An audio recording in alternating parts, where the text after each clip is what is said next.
Bom dia, Vitória.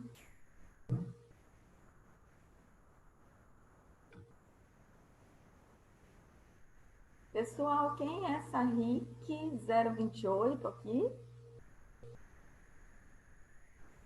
Coloca o nome. Bom dia, Davi. Bom dia. Sofia, Kenji, Bruna, Luana, Murilo.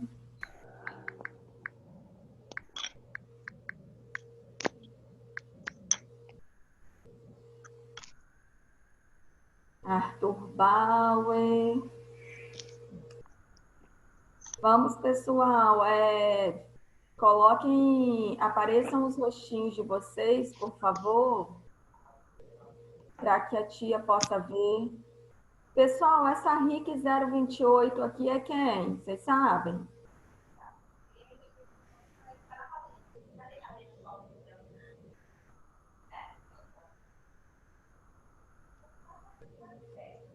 RIC 028. Coloquem aí, por favor, liguem as câmeras, por favor, certo? Lembrando que no bate-papo tem que ter o nome de vocês e a palavra presente, então não se esqueçam, por favor, tá bom? De irem colocando aí no chat. Bom dia. Bom dia. Antônio está entrando. Gustavo. Temos 15 participantes, tá? Faltam ainda uns minutinhos. A Fernanda está aguardando para poder todo mundo entrar, certo?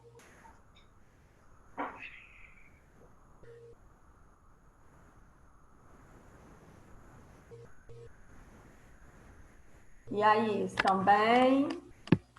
Sim. Ah, que bom.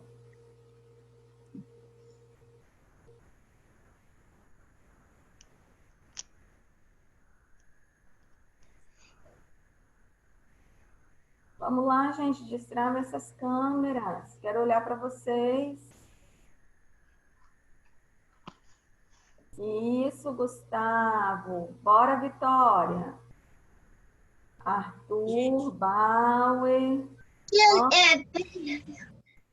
que é, Vitória? Eu vou ligar agora, peraí. Tá. Eu gosto de ver vocês, gente. Já basta, né? Tanto... Olha a Maria Clara, toda linda, penteada. Tá vendo? Como é bom vê-los. Já basta, né? Tanto tempo sem se ver. Pessoal, para quem quiser adiantar, pode pegar o livro na página 70. A tia Fernanda só vai explicar o texto, vai conversar um pouquinho com vocês sobre a interpretação, mas nós vamos iniciar o último capítulo desse livro hoje, tá bom? Então, eu só vou conversar com vocês um pouquinho sobre esse restante do capítulo. Aí, Vitória, tá linda, viu? Aí eu vou conversar um pouquinho com vocês sobre o restante do capítulo, certo? Vou passar a chave de correção e aí a gente vai iniciar o capítulo 5 hoje. Combinado? Vamos encerrar esse material. Todos vocês já estão com o livro 2? Eu tô. Vocês já receberam? Uhum. Todo mundo? Ai, que coisa boa! Beleza.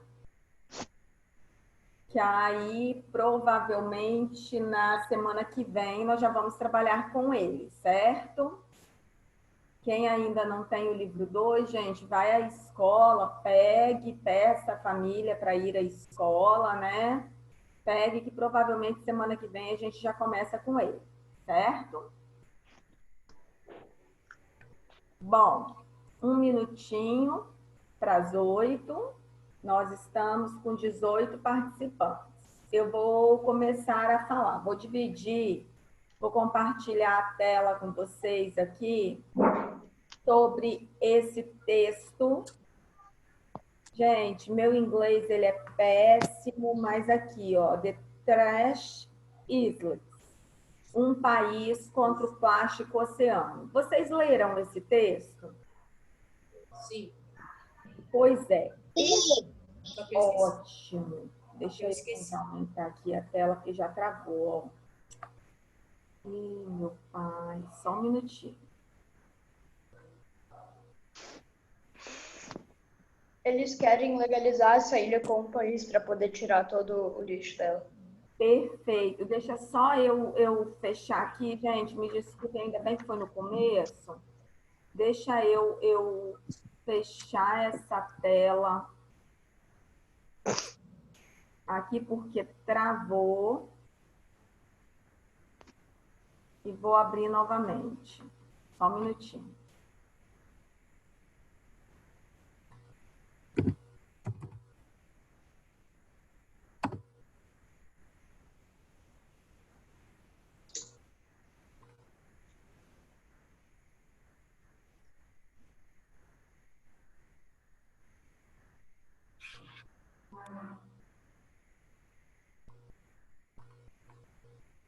Bom, vamos lá.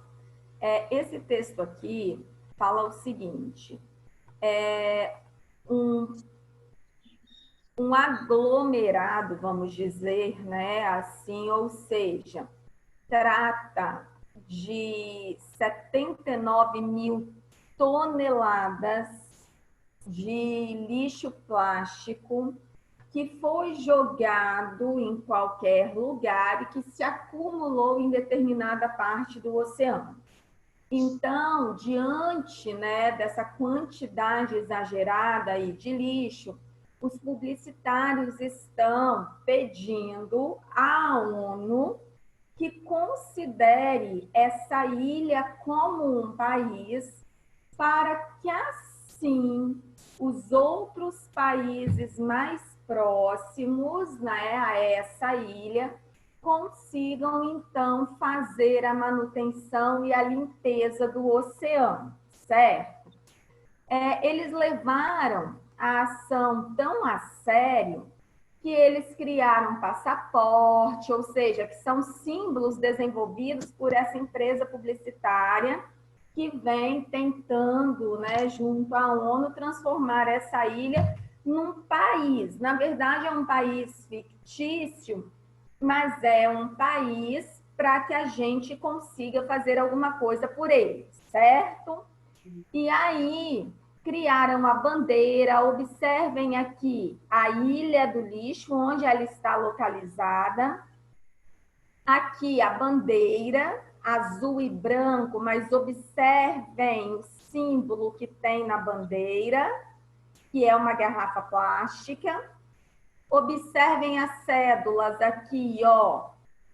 O que é que tem? São animais marinhos com lixo envolvido, certo? Observem que eles deram até um nome para o dinheiro dessa ilha, que se chama debris.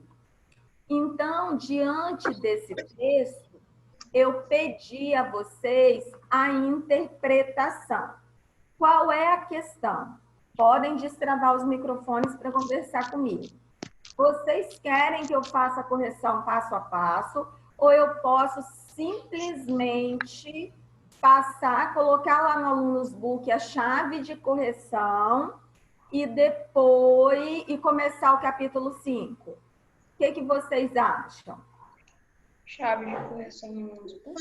Ótimo, posso. Lembrando, gente, Também é chave de correção. perfeito, porque lembrando que na chave de correção, às vezes as respostas são muito extensas, mas vocês têm que saber o quê? A palavra-chave, ou seja, o essencial daquela resposta. Se na de vocês tiver o essencial do que tem na chave de correção, para mim basta, tá bom? Então, vou disponibilizar hoje a chave de correção para vocês do capítulo 4 Aí vocês conferem, tiram todas as dúvidas possíveis. E hoje nós vamos começar o capítulo 5. O capítulo 5, gente, fortalecendo relações. Ô, tia, Oi? eu acho que você já passou a chave de correção dessa atividade aqui Eu ainda. já vou a atividade do capítulo 4. Eu Aham, passei você já passou. Ah, então tá ótimo, combinado. Se eu passei, tá excelente. Tá? Então, sem problemas. Combinado. Aí, no capítulo 5, fortalecendo relações. O que é fortalecer relações, gente? É a gente toda. Nós temos diversos colegas e nós temos diversos amigos. Não é diferente? Colega e amigo? Não é? Amigo é aquele com quem nós temos mais intimidade, amigo é aquele com quem nós compartilhamos nossos segredos, amigo é aquele que a gente quer estar sempre perto. E colega é aquele que a gente tem uma boa relação no dia a dia, que a gente gosta, que a gente respeita. Então, tem uma diferencinha. Só que quando a gente fala em fortalecer relações, o que significa isso? Porque nosso mundo, ele é muito diverso, certo? Observem, você já parou para pensar que existem mais de 7 bilhões de pessoas na Terra? Cada uma com uma personalidade diferente, gostos, desejos, sonhos, decepções, experiências. Ou seja, as pessoas carregam consigo características que as tornam únicas no mundo. Então, às vezes, né, a gente fala tanto que, apesar de diferentes, nós somos todos iguais, é porque nós somos únicos, certo? E perante a Deus e a todos, nós somos seres humanos. Mas cada um tem a sua peculiaridade, a sua particularidade. E eu falo sempre com vocês na sala de aula que é interessante nós sermos diferentes uns dos outros, porque imagine se nós fôssemos todos iguais. O mesmo rosto, o mesmo tipo de cabelo, o mesmo corpo, nós não teríamos nem nome, nós teríamos que ter números, não é isso? Porque não haveria diferença. Então, são essas particularidades que nos tornam únicos e que nos tornam especiais, certo? E apesar dessas particularidades, muitas vezes eu tenho uma personalidade, a Vitória tem outra, o Theo tem outra, a Maria Clara tem outra. E aí cabe a nós o quê? Entender a personalidade de cada um e aprender a conviver com essa personalidade, respeitando a personalidade de cada um, não é isso? Então, aqui, no capítulo 5, nós vamos falar da literatura. Literatura, gente, são textos literários, textos fictícios, ou seja, que foram criados, né, para divertir, para entreter, para emocionar o leitor.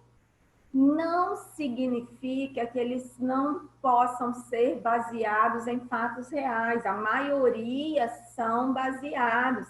A maioria tem como fundamento uma história real, certo?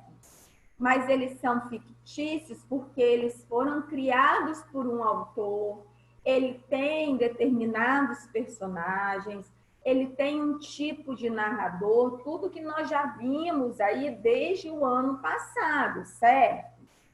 Então, aqui, quando eu pergunto para que serve a literatura. Por que os textos literários, eles são tão importantes para as sociedades e para as pessoas? Entre outras coisas, a literatura possibilita que os seres humanos conheçam a si mesmos e a própria realidade, permitindo assim o despertar do senso crítico, exatamente pela capacidade de a literatura proporcionar essa reflexão sobre o mundo. Neste capítulo, você vai ler e analisar histórias sobre algum tipo de relações familiares.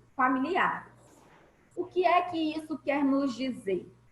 Quantas vezes nós lemos um livro e nós nos identificamos com determinada personagem?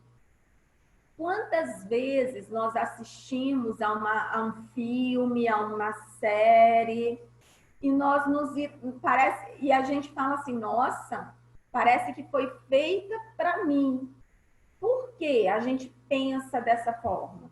Porque muitas vezes foi baseado, né, em histórias reais, e nós sabemos que aquilo ali tem como objetivo a identificação do leitor, do espectador. E a partir de determinado livro, a partir de determinado filme, a partir de determinada série, a gente se identifica e a gente lança um olhar crítico sobre determinada obra. Estão entendendo do que eu estou falando? Sim. Certo? Então, beleza. Aqui nós temos, né, vários tipos de contos, que é o que nós vamos focar neste capítulo. Então, eu quero que vocês grifem isso aqui. Peguem marca-texto e grifem aqui. Há várias modalidades de conto. Nós temos o conto de fadas, que é o primeiro que vocês estudam lá desde pequenininhos e depois lá no 6º ano. Nós temos o conto de assombração, nós temos o conto de enigma, de mistério, ou seja, nós temos diversos tipos de conto. Mas nem sempre é possível enquadrar o texto literário em uma ou em outra categoria, porque às vezes eles acabam se misturando, certo? Eles acabam se misturando. Assim, a leitura e a análise dos contos deste capítulo pretendem estimular o estudo desse gênero de uma forma mais abrangente. Então, isso eu também quero que vocês grifem, por favor. A leitura e a análise dos contos deste capítulo pretendem estimular o estudo desse gênero de uma forma mais abrangente, como um meio de ampliação de conhecimentos linguísticos, culturais, históricos, entre outros. O que é conhecimento linguístico? Referente à linguagem, ao vocabulário, certo? A forma como a linguagem foi trabalhada. O que é conhecimento cultural? A cultura de cada estado, de cada cidade, de cada país. O histórico, certo? Ou seja, essa relação que eu tenho com a minha família, com os meus antepassados, entre tantas outras coisas. Aí o texto que nós vamos ler primeiro, vocês vão gostar muito. Ele se chama Tadeu versus Maria Angélica. É do José Roberto Toretto e eles vão falar, esse texto vai trabalhar o seguinte, vai trabalhar um casal que aparentemente era como todos os outros casais, que gostavam das mesmas coisas, mas que eles torciam para times diferentes. Isso não é comum no dia a dia? Sim. Não é? Ou seja, o marido pertence a um time, a esposa pertence a outro. Só que aqui vocês vão ver que o Tadeu e a Maria Angélica, eles eram fanáticos pelos times que eles torciam. Então, diante disso, vocês vão ver que há um enredo aqui, né? Há alguns acontecimentos que vão mostrar a personalidade de cada personagem e vai tornar esse texto aí um conto, certo? Arthur, quer falar alguma coisa, amor? Tá parecendo para mim que você levantou a mão, Arthur Bauer. Não, eu fui clicar lá no bate-papo para ver se eu já tinha mandado o presente. Tá bom então, amor. Se alguém quiser falar alguma coisa, é só destravar o microfone, tá bom? Então, vocês vão ver, gente, que é um conto. E aí aqui vai ter o vocabulário.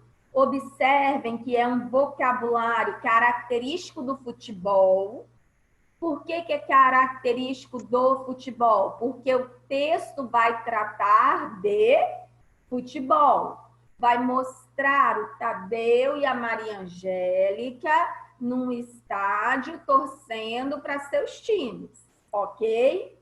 É um texto muito legal, vocês vão gostar. Então, a partir do texto, vocês vão fazer a interpretação. Eu vou explicar tudo que eu preciso, combinado? A respeito deste capítulo, porque ao longo da semana eu vou passar esse capítulo. Então, vocês vão fazer as atividades de interpretação desse capítulo e nós chegamos onde eu queria. Como se trata de um conto, gente, se trata de um texto narrativo. E o texto narrativo, eu estou na página 80. Para quem estiver perdido aí, eu estou na página 80. Quando vocês perceberem aqui, deixa eu ver que o bate-papo, ok, vocês estão colocando o nome de vocês e a palavra presente. Ok, beleza. Muito bem. Quando, na página 80, como se trata de um texto narrativo, vocês têm que perceber uma coisinha. Todo texto narrativo, ele tem isso aqui. Vocês podem até grifar, por favor. E eu vou explicar detalhadamente o que é cada coisinha dessa. Quando eu falo no enredo, eu falo na sequência dos acontecimentos que geram a história. Então, enredo, observem que é com R só. Já disse a vocês que toda vez que eu tenho uma consoante, depois de consoante, eu não posso usar dois R's ou dois S's. Se lembram disso? Então, por isso que enredo é com R só. É igual o nome Henrique, não pode ser com dois R's, é um R só, tá bom? Então, vamos lá. Enredo é a sequência de acontecimentos de toda a história. Então, o segredo para identificar o enredo é perguntar que história é contada. Aí eu vou fazer um breve resumo. Um breve resumo dessa história é o meu enredo, ou seja, uma história de um casal apaixonado por futebol, mas que torce para times rivais. É o enredo, concorda? Aí, todo texto narrativo, ele vai ter o quê? Ele vai ter um narrador. E aí, pessoal, narrador, nós temos 3 tipos. Nós temos o narrador personagem, que é aquele que participa da história. Nós temos o narrador observador, que é aquele que conta a história sem participar dela. E nós temos um outro tipo de narrador, que eu vou mostrar ali ao lado, que é o narrador que nós chamamos de onisciente. O que é esse narrador onisciente? É um narrador que conta a história, mas é como se ele estivesse no psicológico do personagem. Ele sabe de tudo, do que o personagem pensa, de como ele quer agir, o que ele teria coragem de fazer ou não fazer. Então, é um narrador mais profundo. Eu vou Medo desse narrador. ao lado, tá explicando, tá bom? Alguém quer falar alguma coisa? Não? Tia, eu quero falar uma coisa. Pode falar, Esther, desculpa. Esse negócio de histórias que a gente se assemelha com elas, acontece muito comigo. Tem vezes que eu vou assistir um filme, uma série que a maioria dos meus amigos estão falando que é boa, quando eu vou assistir, a única coisa que eu penso é cópia da minha vida. Muita gente, isso acontece com muita gente em várias situações. Aí eu me sinto tipo, oh meu Deus, aparece isso comigo. Eu fico brava. Eu fico brava. Não, mas é justamente para isso que ela é feita. Para ela meio que chocar o telespectador ou o leitor, né? Ela quer chocar, ela quer Me irrita mais ainda quando a personagem principal é tão parecida comigo, mas ela tem um nome que eu acho muito feio. Mas o objetivo, né, do criador dessa história é justamente você, leitor ou telespectador, tirar dessa história algo positivo. Nossa, se isso parece tanto com a minha vida, o que é que eu vou fazer? Né? É você ter um senso crítico a partir da história. Zaira, apareceu para mim que você levantou a mão. Você quer falar alguma coisa? Não, tia, foi sem querer que eu Tá cliquei bom. no botão. Gente, você também cortou cabelo? É impressão minha. Eu? Você cortou cabelo? Cortei. Eu cortei meu cabelo todinho. Tá linda! Linda! Você fez Obrigada. nada pra visto. Eu vi que a Jade cortou. Você não tinha visto, não. Nós duas cortamos, tia. A gente tá de curtinho agora. Ai, ficou lindo. Arrasaram. Vamos lá. Obrigada. Então, pessoal, quando eu falo em personagem, personagens são todos aqueles que aparecem na história, ou seja, eles aparecem na história com uma participação direta. O que é uma participação direta? Ter alguma ação na história. Às vezes, um personagem citou uma tia, mas ela não teve envolvimento nenhum. Só essa citação da tia torna essa tia uma personagem? Não. Para ser personagem, tem que ter participação direta na história. Tudo bem? Ok. Espaço é onde a história ocorre e tempo é quando ela ocorre. Eu tenho uma coisa importante para falar sobre o tempo, porque estão vendo aqui no texto da Maria Angélica e do Tadeu? Ele é indeterminado. Porque muitas vezes tem a data marcada, no ano de 2000, em 1998, ou seja, muitas vezes tem a data marcada. Mas muitas vezes, gente, o tempo ele é indeterminado e é uma característica muito comum porque o ideal é indeterminar o tempo para que em qualquer época que a gente leia o texto, a gente se compare àquela situação, àqueles personagens, certo? Combinado? Então, aqui ao lado, na página 81, que é o que eu vou explicar a vocês, vamos lá. Peguem marca-texto, porque tem coisas que serão importantes marcar. Tudo bem? Quando vocês estudaram os contos de assombração, aprenderam que as narrativas sempre fizeram parte da vida em sociedade. Primeiro, por quê? Porque nós vimos que os primeiros contos, eles não eram escritos. Os primeiros contos, eles eram o quê, gente? Orais, contados, né, por pessoas da comunidade, quando numa época não havia ainda energia, quando sentava-se em roda para poder dividir determinadas histórias. Então, aquelas histórias foram inicialmente orais e depois foram transformadas em escrita, certo?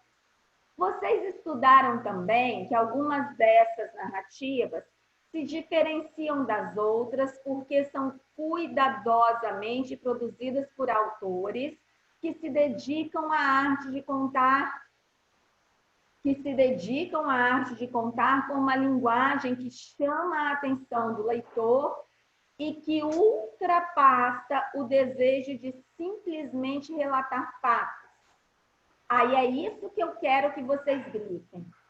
A arte de narrar na literatura, ela é essencialmente ficcional, construída para o prazer da leitura, para que possa, como leitor, envolver-se e encantar-se com um universo imaginário que é capaz de ampliar horizontes e transformar as pessoas. Então, ai, tia, a literatura é capaz de transformar as pessoas? É. Quando a gente se depara com um texto que a gente fala assim, nossa, eu poderia estar no lugar dessa pessoa, o que é que eu faria? Vocês conhecem a palavra empatia. A gente fala muito sobre isso, que é se colocar no lugar do outro, lembra?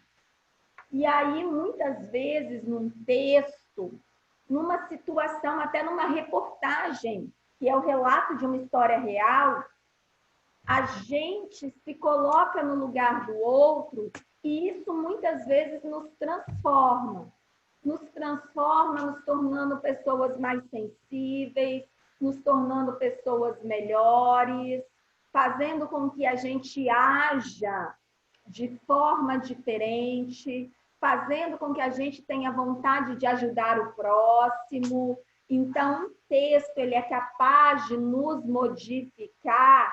Sim, ele é capaz de nos modificar, certo? Então, ele transforma as pessoas, ele amplia os horizontes. Grifaram isso que a tia pediu?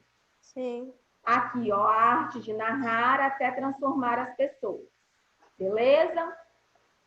Na literatura, assim como nas outras artes que envolvem as narrativas ficcionais, cinema, teatro, por exemplo, os autores constroem os elementos.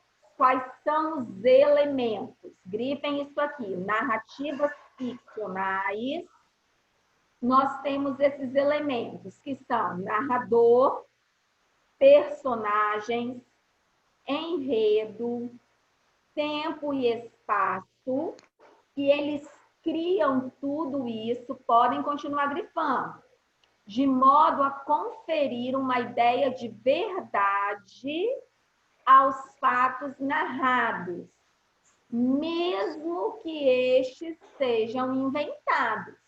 Então, quando a gente fala que um texto narrativo ele tem elementos específicos, é porque esses elementos dão ao texto veracidade, dão ao texto a ideia de que foi baseado na minha história e por isso eu me identifico tanto com determinado texto, com determinado filme, com determinada série, ok? Vamos lá, continuando. Como você estudou, dependendo da posição do narrador em relação ao fato, a narrativa pode ser feita em primeira ou em terceira pessoa. Vamos lá, então grifem isso. A narrativa pode ser feita em primeira ou em terceira pessoa. Em primeira pessoa é quando esse narrador ele é personagem. Por que personagem? Quando eu sou personagem, eu vou usar o quê? Aconteceu comigo, eu fui a tal lugar, eu fiz tal coisa, nós vivenciamos. Então, usa a primeira pessoa porque ele participa dos fatos, certo? Narrador, personagem. Depois nós temos o narrador observador. No narrador observador, ele conta uma história que ele ficou sabendo, que ele ouviu, ou que ele viu, que ele vivenciou, mas que ele não participa.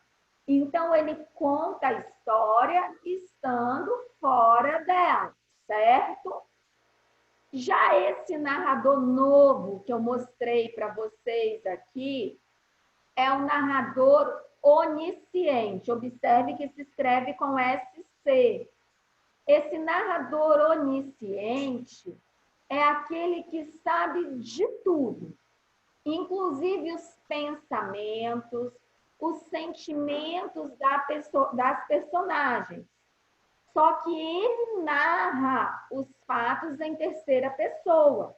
Ou seja, eu estou contando a história de alguém, só que eu conheço esse alguém profundamente. Eu sei o que essa pessoa pensa, eu sei o que essa pessoa sente, eu sei como ela reage. Então, esse narrador mais profundo aí, que conhece mais profundamente determinadas personagens, é o que nós chamamos de narrador onisciente.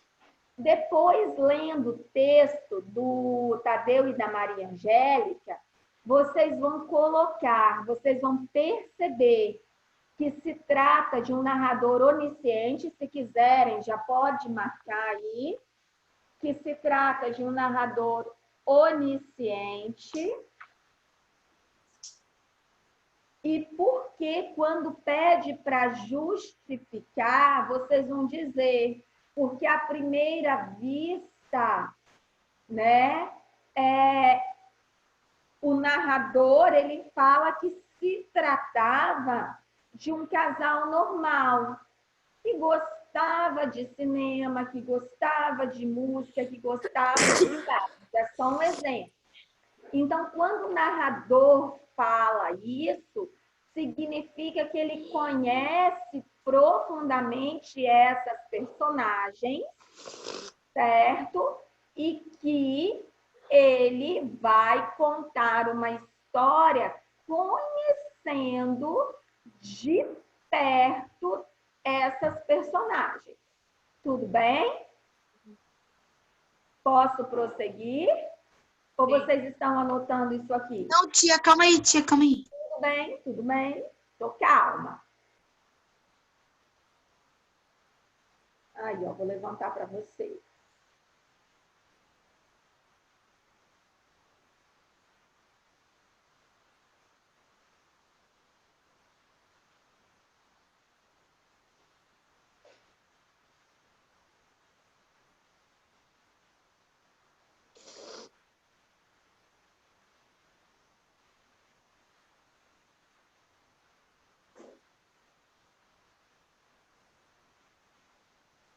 Pode ir, tia. Beleza. Vamos lá. E aí, nós falamos dos elementos da narrativa. Os elementos da narrativa são enredo, personagem, narrador, tempo e espaço. São 5. Agora, quando eu falo em enredo, eu tenho uma estrutura só para o enredo. O enredo, ele é um elemento da narrativa, mas eu tenho uma estrutura só para o enredo. Que estrutura é essa? Isso aqui tudo vocês vão grifar para mim. Os enredos dos textos narrativos costumam ser divididos em 4 partes. Situação inicial, também chamada de situação inicial ou de equilíbrio. Essa situação inicial é quando o narrador apresenta os fatos no texto. Ele apresenta as personagens, ele fala onde acontece a história, ele fala em que tempo essa história acontece. Então, dentro do enredo, uma característica é a situação inicial, certo?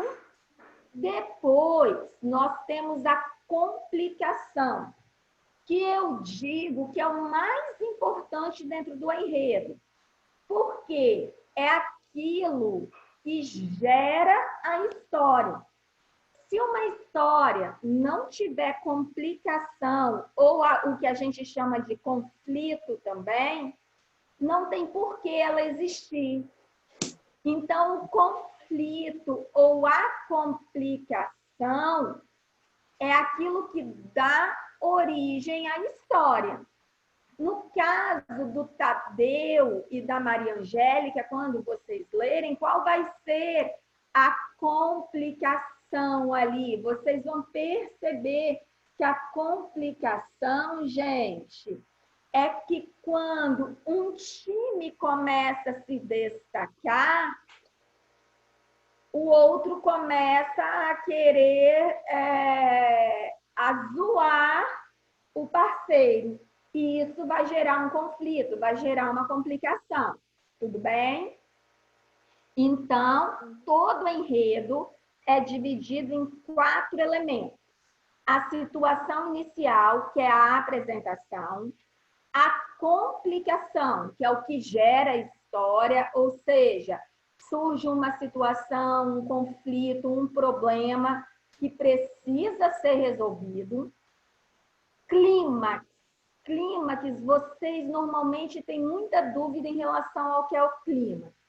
Porque o clímax é o momento de maior tensão na narrativa, certo? O clímax é aquele momento em que o leitor, ao ler determinado texto, ao ler determinado livro, ele se preocupa e fala assim, e agora? Como é que eles vão resolver isso? Como eles vão resolver esse problema? Ou seja, é um momento de maior tensão.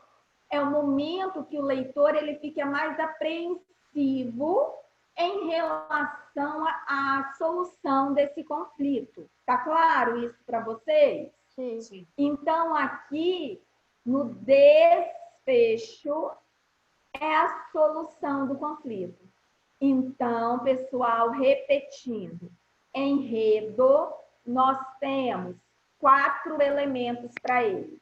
Situação inicial, conflito ou complicação, clímax e desfecho.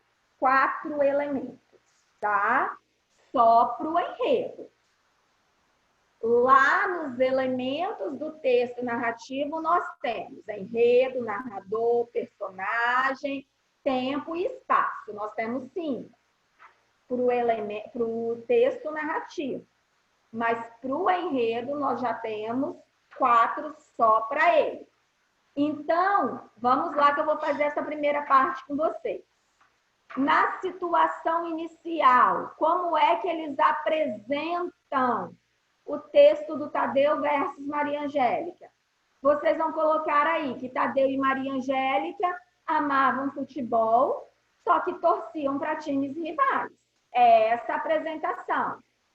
Bruna, você levantou a mão, quer falar alguma coisa com a tia, amor?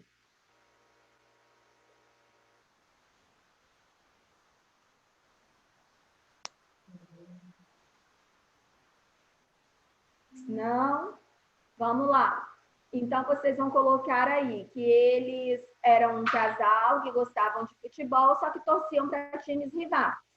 Posso prosseguir? Pode. Posso. Calma. Mirando aí. Calma, peraí, vou voltar então. Eu perguntei, vocês não falaram nada. É que demora um tempo para chegar a mensagem. Beleza. Ah, obrigada.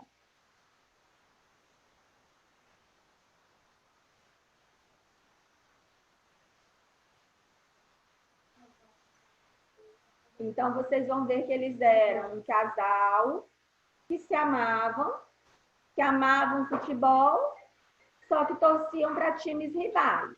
E isso gerou um conflito, certo?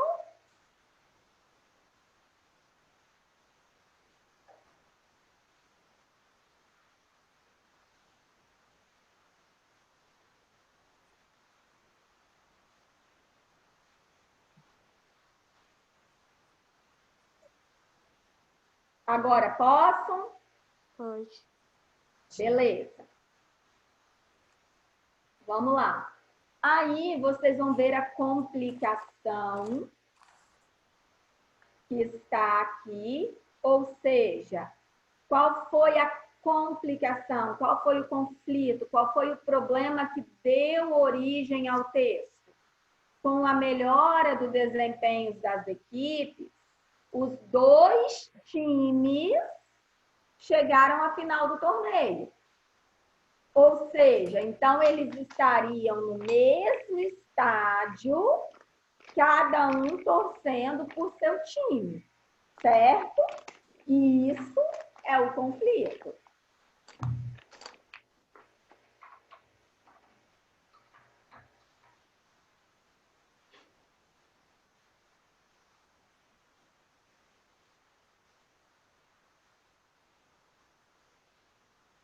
Aí, pessoal, eu vou falar rapidamente porque nossa aula está acabando. Aí vocês vão ver que o clima, né, que tem um determinado momento do jogo, que o time do Tadeu, ele marca o gol da vitória.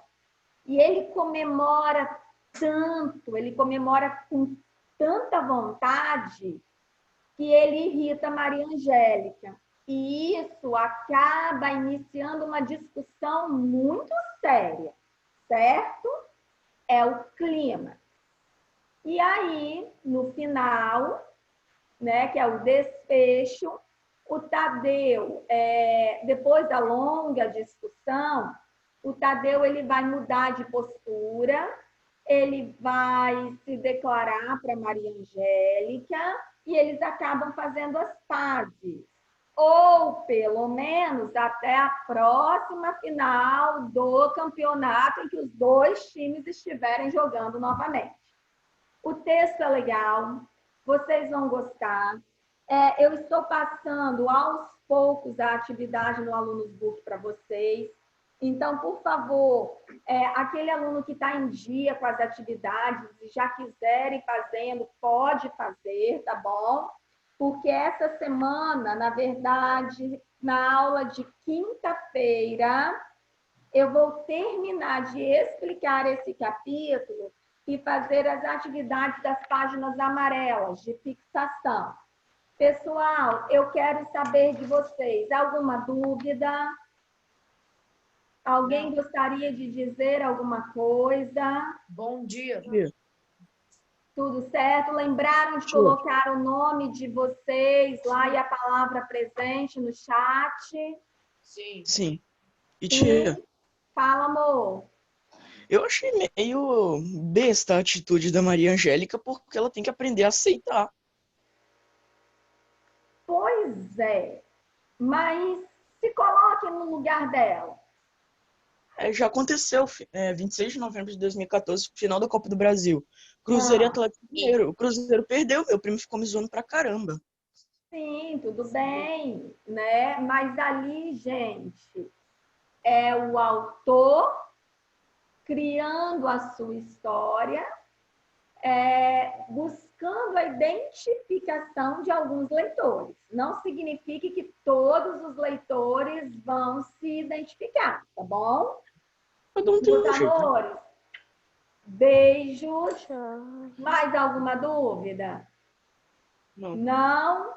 Podemos encerrar, então. Qualquer coisa, aquela mesma história. Mandem um WhatsApp para a tia, podem me ligar. Eu vou estar aqui para ajudar vocês. Tudo bem? Sim. Certo? Beijinho, fiquem com Deus e até quinta-feira. Quinta-feira a gente continua. Tchau. Aqui. Tchau. Tchau.